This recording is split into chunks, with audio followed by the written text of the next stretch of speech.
Okay, this is very exciting for me. I've been wanting to do a sketchbook tour for about as long as I've been making sketchbooks.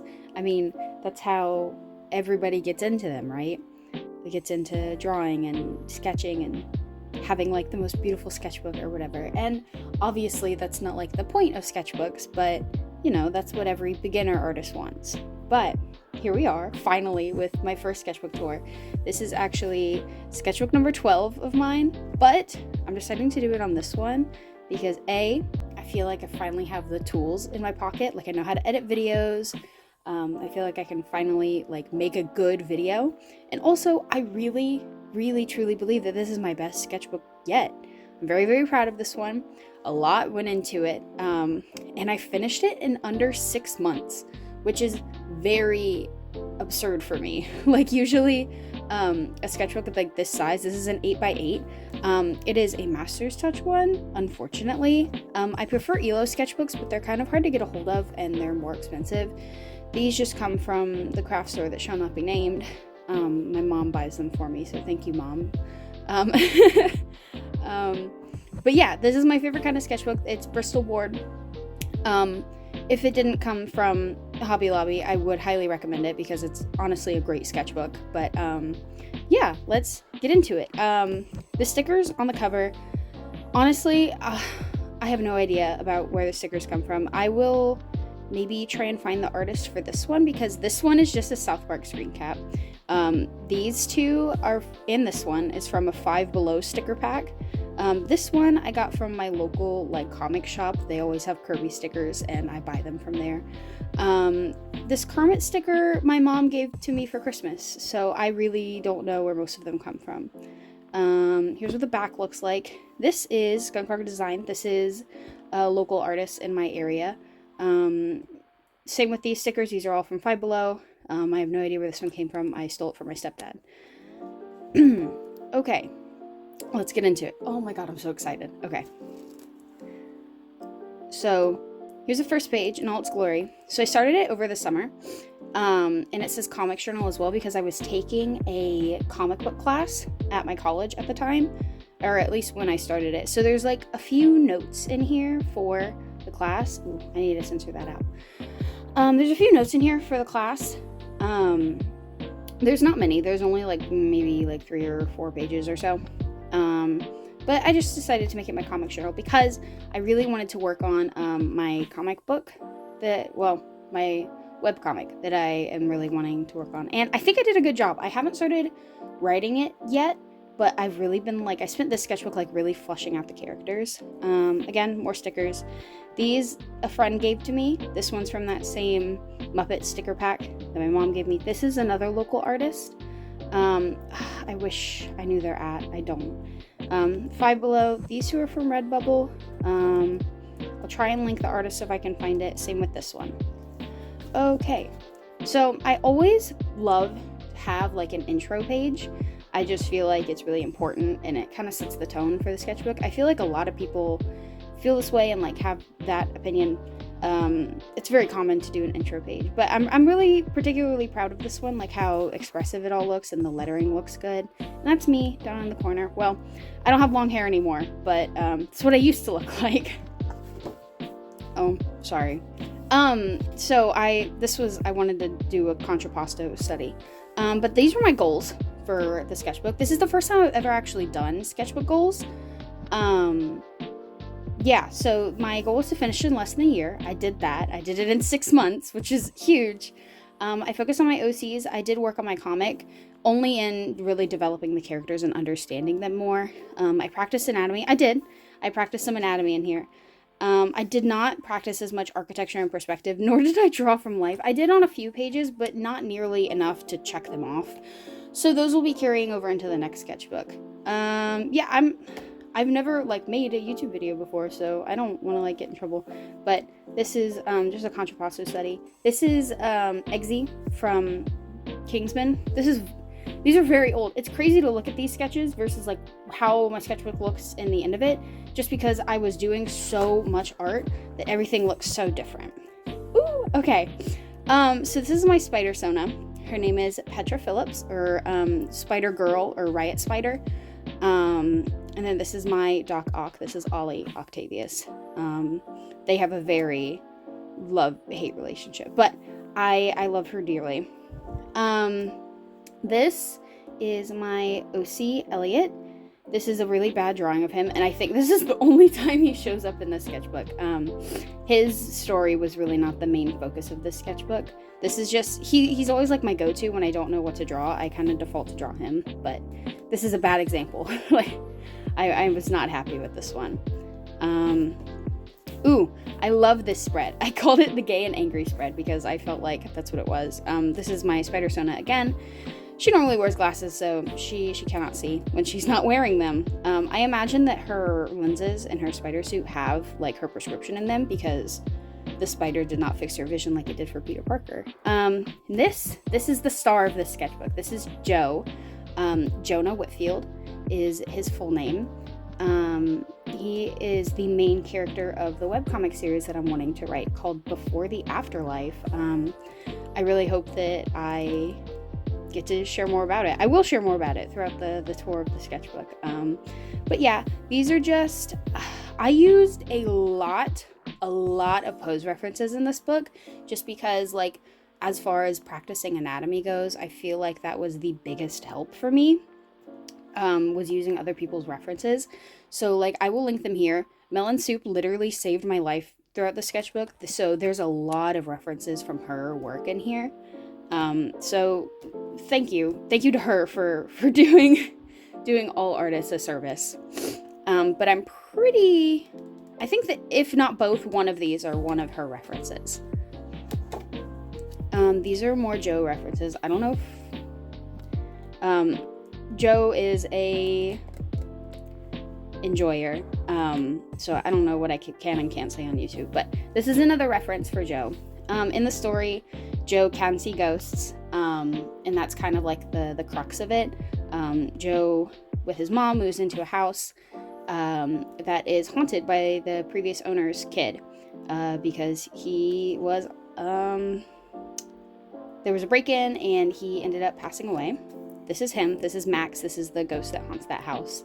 And then here's Joe again. I'm really fond of this pose right here. I didn't use a reference for anything on this page, but I think that this turned out really good. I think that his side profile looks good.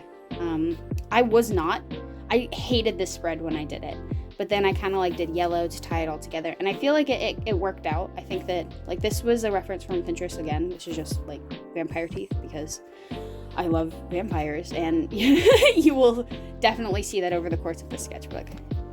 Here he is, the vampire in question. I love vampires, and I am incredibly obsessed with them, their lore, like everything about them. And my best friend pointed out to me, she was like, hey, why don't you have a vampire OC? And I'm like, you're so right, I need to remedy that. So here he is. This is the first drawing of Aaron. I say that Joe is the star of this sketchbook, but I mean, really, it's him. It's all about him in this sketchbook. I really develop him, figure him out, and how he's going to work in the story. This is just a little ditty that I drew. I hate this drawing. I think that it looks awful.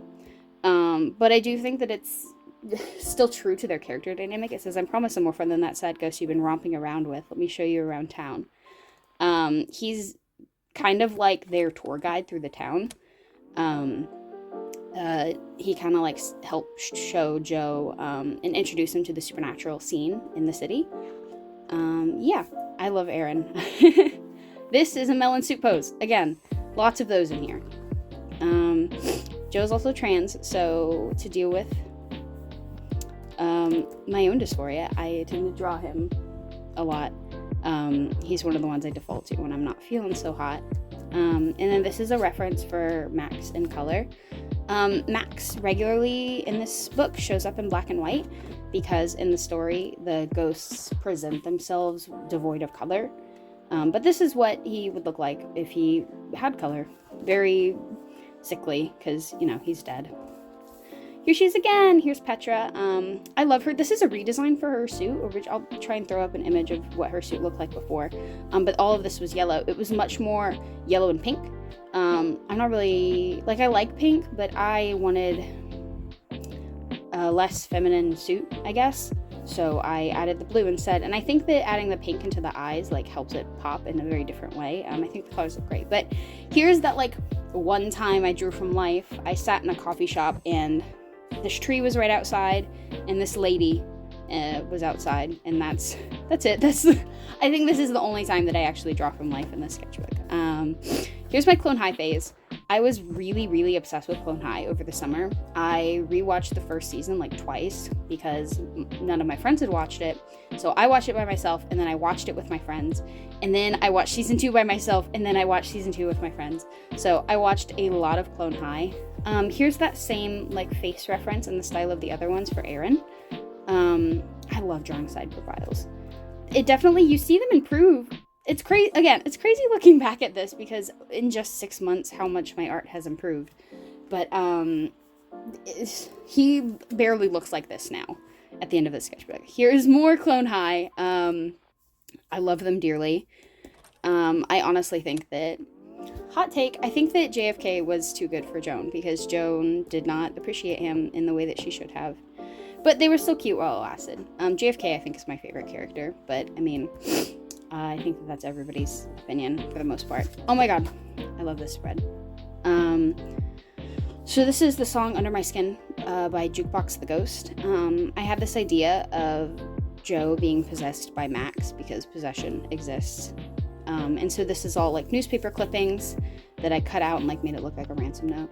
And then this is all gouache paint. That's kind of why I keep the page divider in there, to keep it safe because it's it's volatile. It's all gouache, so I don't want it to get ruined. Here's the first start of the comic notes.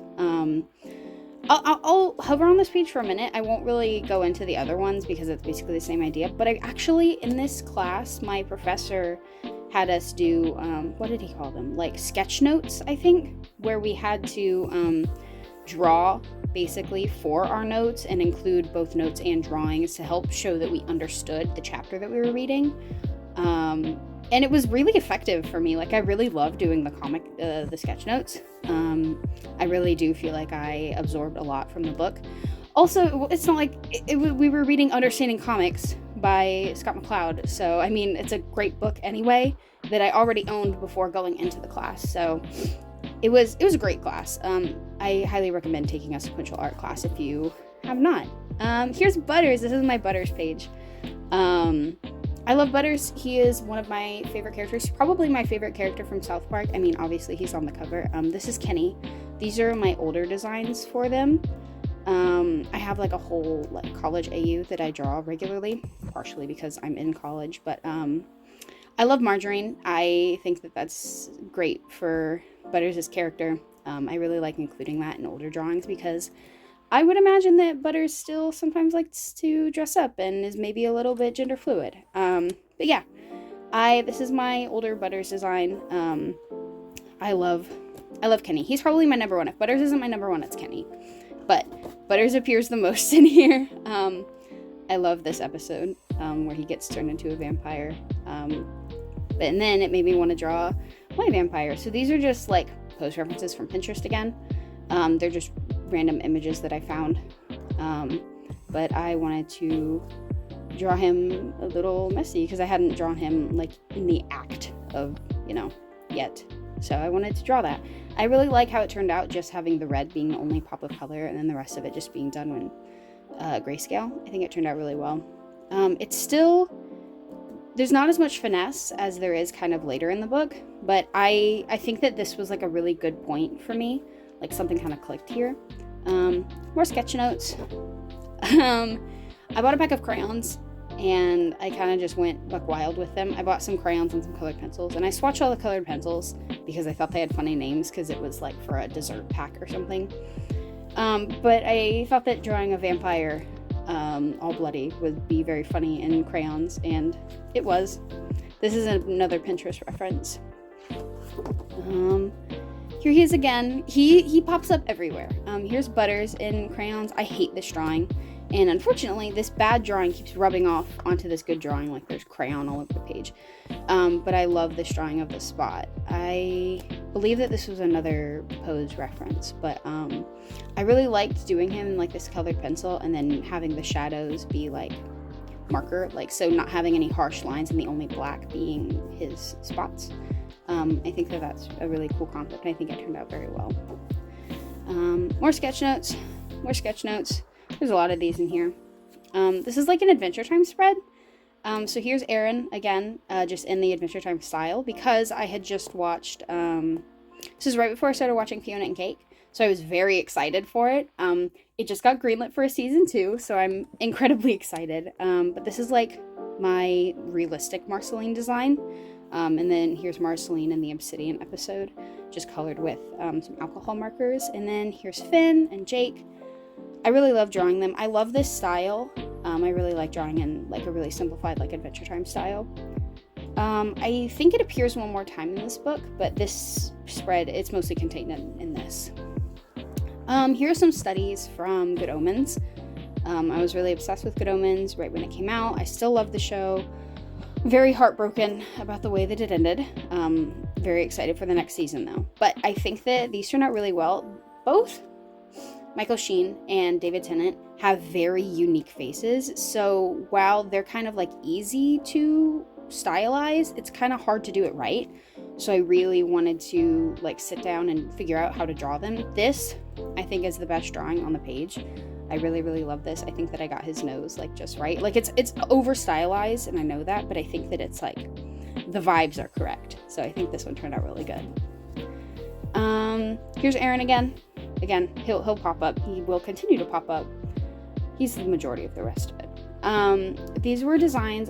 I am not sure if I want to include werewolves in this supernatural story, because there's ghosts, there's a kid that can see ghosts, there's vampires. I feel like the supernatural genre is kind of like oversaturated with like the whole vampire versus werewolves thing.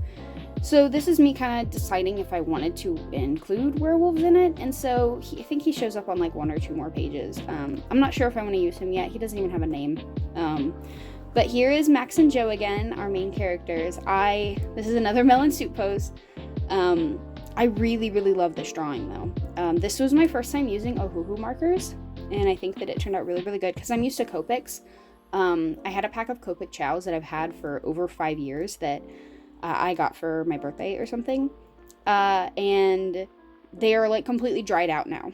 So as a gift, I received some Ohuhu markers from a family member, and I really, really loved them. I liked how like inky they are. I don't know. I think that this drawing turned out great though. I really like this drawing.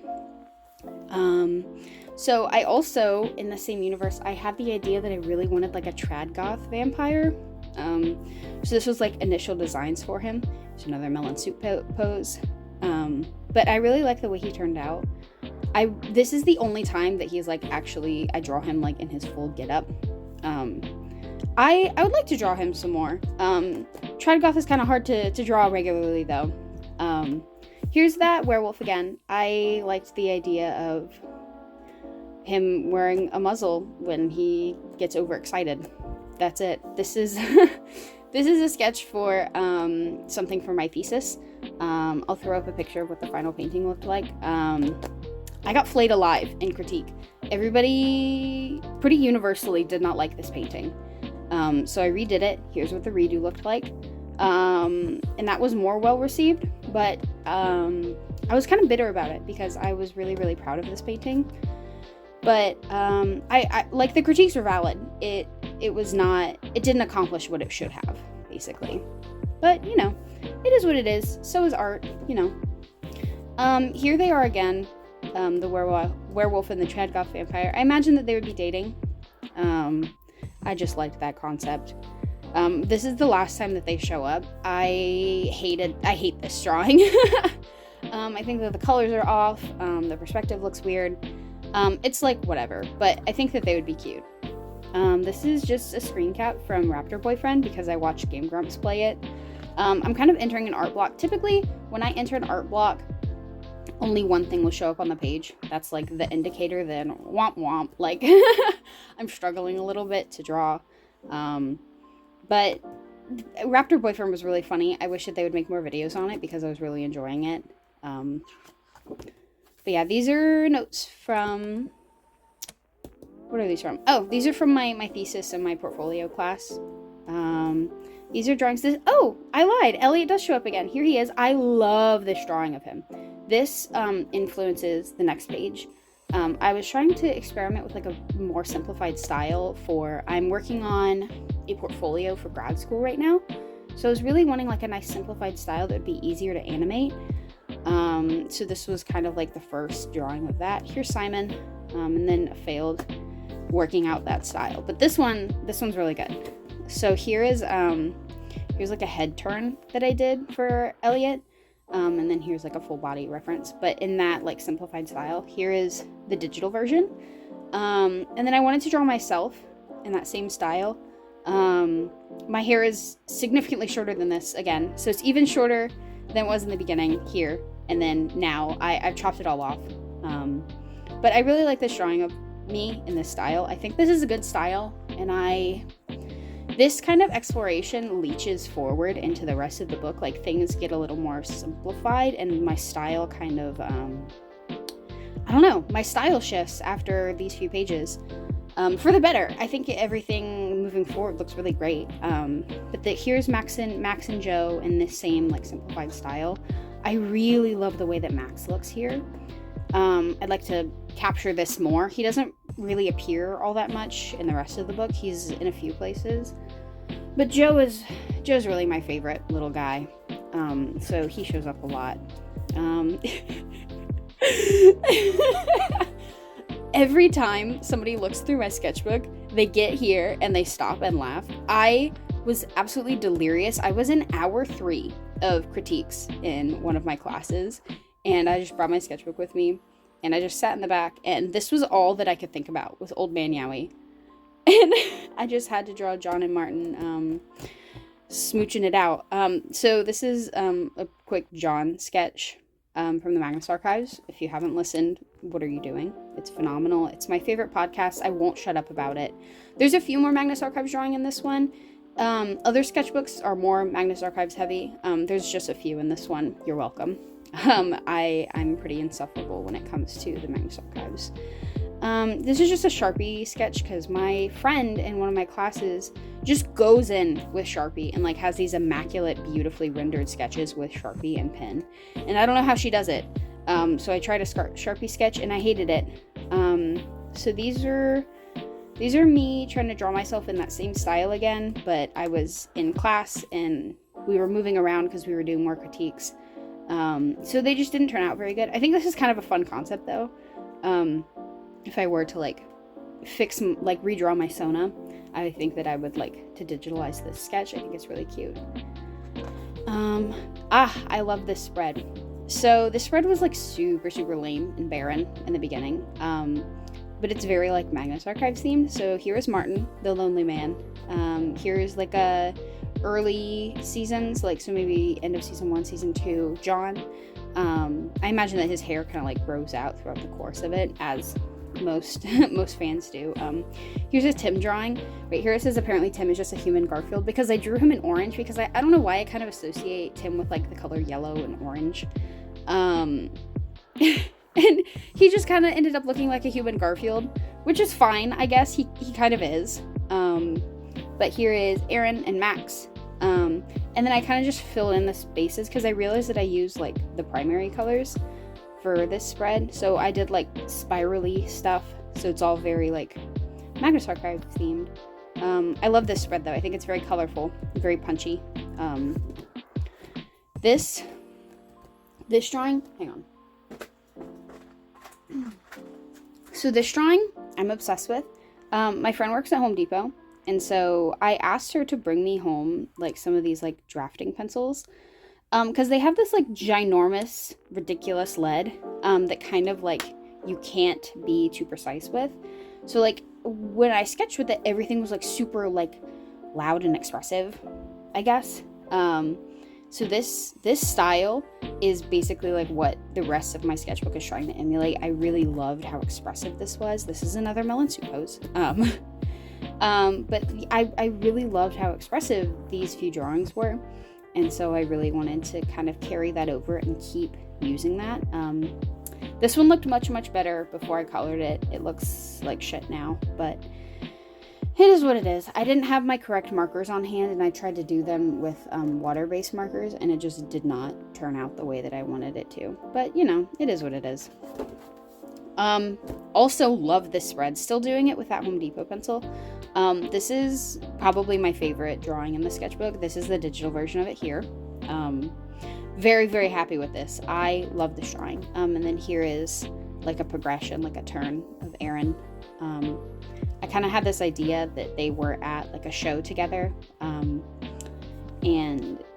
you turn to Aaron and he yells at you because he's an asshole. Melon Soup pose. This is Eddie Munson, obviously. I wrote a steady fan fiction, and this was kind of like my idea for an outfit that Eddie wore in it. I really like this drawing. I think it looks good with like the reds and the pink. I think it looks nice. Here's another Pinterest pose. This is not a Pinterest pose. This is just me drawing. But I mean, he partakes often, so I draw him doing that a lot. I don't know. I love it. He just looks so happy.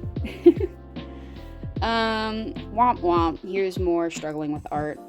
This sucks. He kind of looks like a Muppet from the side, which like isn't a bad thing. I love the Muppets. It just, he looks wrong. This is an idea that I had for a tattoo that I'm actually getting this month. I'm very excited. But like, eyes are like a motif that I really, really enjoy, particularly because of the Magnus archives. But I think the eyes are just really cool in general. So something similar to this, I'm having my tattoo artist friend kind of like render it in her style before she tattoos it on me. So I'm very excited. This is a study of a sculpture done by one of my professors in our, what's it called? There's a show in our gallery at school right now that just the professors like have work in. It's a faculty show. That's what it's called. And so this is one of my professor's sculptures. I just thought it was really interesting and the shape's really cool, so I just wanted to do like a quick pencil sketch of it. I'm happy with it. Yeah. This is like, so this begins the mad dash. So at this point, I figure out, oh, I don't have very much sketchbook left. I better make most out of it. So I basically, from here until the end, I finish in like the span of less than a week, I think. Just because I was so excited to start my new sketchbook. And also I was just really enjoying drawing. Like, so I just started playing Baldur's Gate because my partner got it for me for my birthday, and I am obsessed with it. And I'm obsessed with vampires. So I was kind of like channeling that obsession into my OCs. So here's another melon soup pose. This, I did this in the car, so it looks like shit. But I rendered it digitally, and here it is, and it's phenomenal, and I love it. I love the digital version. I think that it turned out better than I could have expected. Here's Joe and Aaron kissing. I don't know if they're dating canonically. I just like seeing them kiss. This was a pose reference that I found on Pinterest. Try to figure it out. Didn't love it, so I didn't finish it. Yeah, here's the next page. This is just Joe and Aaron. Again, I don't know if they're actually dating in the story. I haven't decided that yet, but this kind of just happened. This is a melon soup pose. Again, I tried to find, like, if I used a Pinterest reference, I tried to find the name of the people. It's so hard to find the names of people on Pinterest because art is just posted and reposted, and like it's just hard to trace back, like, unless you like reverse image search. It's difficult. Anyway, so this is Kivitzer. I think this is a pose that they posted on Pinterest. I wrote the tag for this. This is Shiny Dirty Coin. They do steady fan art, and I used I don't really draw in SFW ever. So I kind of like used one of their drawings as a reference to like help ease me into it. I'm not going to dwell on that page. Oh my god. I love this one so much because the original is phenomenal. It was done by Just Let Me Live. I don't know if I should put it up on the screen because it's not my art, but definitely check them out. Their original is with Asterion and Tav, and their Tab, I assume. But I was like, well, I'll just draw my vampire. So I just used this pose. I really, really like the way this turned out. This is another Pinterest reference. This is from Line of Action, which is a phenomenal like figure drawing resource. It's great. I draw from there all the time. Not so much in the sketchbook. I needed to do better with drawing from reference and from life and stuff in this sketchbook. But Line of Action is phenomenal, and I love the way that this turned out. I think it turned out great. Here is Joe and Aaron, and then this is my Tav. This one I really struggled with. I don't know why I struggled so hard, but he looks great here. These I literally did last night. This is Aaron. This is another Pinterest reference. This is my 3 main characters. So here is Joe, Max, and Aaron. I love them dearly. I never draw all 3 of them together. I kind of like imagine like Joe and Max as like a separate entity to Joe and Aaron, just because their relationships are so different. This drawing of Aaron, I'm obsessed with. I think that it turned out phenomenal. It just shows like if you do enough work from reference and like you work from life or like you reference other people's art, it influences your own. So like in the beginning of the book, like even, hang on, there was that page where I did the drawing, like this one of Aaron, where he's like, this is like what I imagined him to look like in this image. But then I kind of like redid the pose and it like looks amazing. So just, you know, drawing actually helps you improve your art. It's crazy. And this is the last page. This is Jared Key from the Magnus Archives. I don't know why I felt the need to draw him on the last page of my sketchbook. I've never drawn him in a sketchbook before. But I've been re-listening to the Magnus Archives for the 3rd time, and I'm kind of like at the point where they're talking about Jerry a lot. So I just wanted to draw him. And then here's that like simplified style of my 3 main characters. So it's Aaron, Joe, and Max. Eventually, I want to color these. I don't have my markers with me right now because they're still at my dorm and I am home. So I've asked my partner to retrieve them from my dorm and bring them to me. But we'll see if he remembers. But yeah, that's it. Here's a few more stickers on the back real quick. This is from that same Muppet pack. No idea where it comes from. This is a Kirby sticker from a comic shop. This is my friend who is doing my tattoo. This is Erin's World. I will link her down below. Yeah, but that's it. That's my first sketchbook tour. Thank you guys for watching. I hope that you enjoyed it. I'm really, really proud of this sketchbook. It makes me so excited to see like what I do in the next one, just because I feel like towards the end, I really kind of like got into a rhythm of things. I've really been struggling to draw on sketchbooks prior to this. Like my previous sketchbook before this took me like a year and a half to finish, which is not normal for me. Usually it takes me just about a year to finish a sketchbook of this size. But it took me forever to finish it and I was really struggling. So finally, like being able to sit down and work in my sketchbook felt really good. And again, 6 months. I filled up this whole thing in like just under 6 months. I am incredibly proud of myself. So anyhow, thank you guys for watching. I hope that you like this video. Make sure to like and comment because it would really mean a lot to me because this is my first video. All right, thank you guys. Have a great day. Bye.